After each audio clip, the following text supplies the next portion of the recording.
Nymphus Coridon Cory Hanks was born November 3, 1882, in Charleston, Utah, to William Albert Capener and Eunice Louisa Murdoch Hanks. He had 6 brothers and 3 sisters. He spent his boyhood years in Charleston, attending 7 school years there. He left home at 16 to pursue his education. I grew up listening to Cory stories from my grandfather, Joseph E. J. Hanks, Cory's little brother and early caretaker. The lessons we learned from Cory are numerous.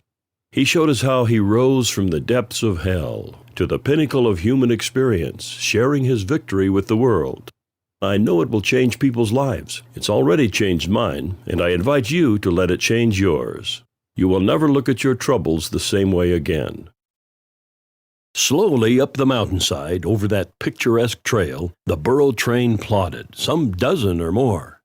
4 of us fellows went along to keep things moving. I was following the last burro in the train, a nice little brown yearling.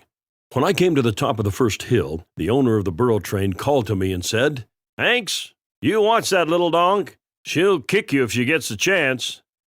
The thing above all others that a burro can do well is to kick. They never miss their mark. Immediately, I cut a long, limber willow and proceeded to tease Miss Burro thoroughly. While she was climbing up each steep hill, I would catch hold of her tail. She tried her best to kick me every time, but just before she would get to the top of each hill, I would let loose. She would go on until she reached firm footing, and then she would wait and watch for me to come up where she could kick me. And then I would switch her. That little donkey remembered our trip to the mine and how I teased her. She watched me every day I was there. She would have kicked me sometime if I'd stayed. In the gloom of that October night, we unloaded the burros and laid their burdens at our cabin door.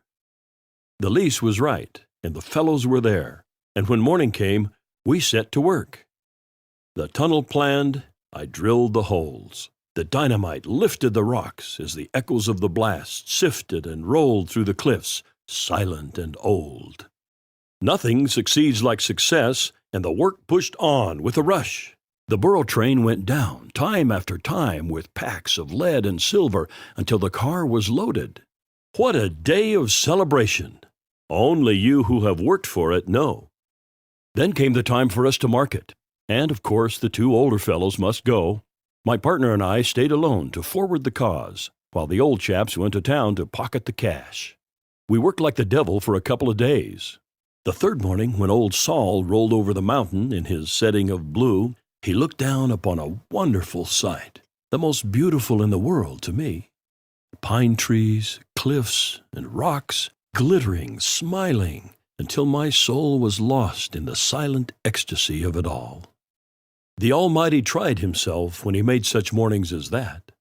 I'm sure his best work was given to that rock-ribbed world that laughs as it goes. Laughs? Yes, it was bubbling with laughter. The whole great world was a song. Surely on such a morning Browning sang, "All's right with the world." The mischief that waited was in the blacksmith shop. A box of caps and a coil of fuse were becoming wet in the drip of the melting frost. That wouldn't do, so I picked them up and put each in a cozy place in front of the rock where they could dry in the sun. They sat there until noon, warming and stewing and waiting for that fatal touch. Noontime came, holes were drilled, and blasting must be done. It seemed a choice between us 2. My partner stopped twice to pick up the caps, and when I told him to fix the dinner, he went on, and I picked up the box. Until my dying day, I shall thank the Almighty Creator for that last glorious look over the mountains and cliffs. For with a slight bump of the caps, everything changed with a roar. Explosion?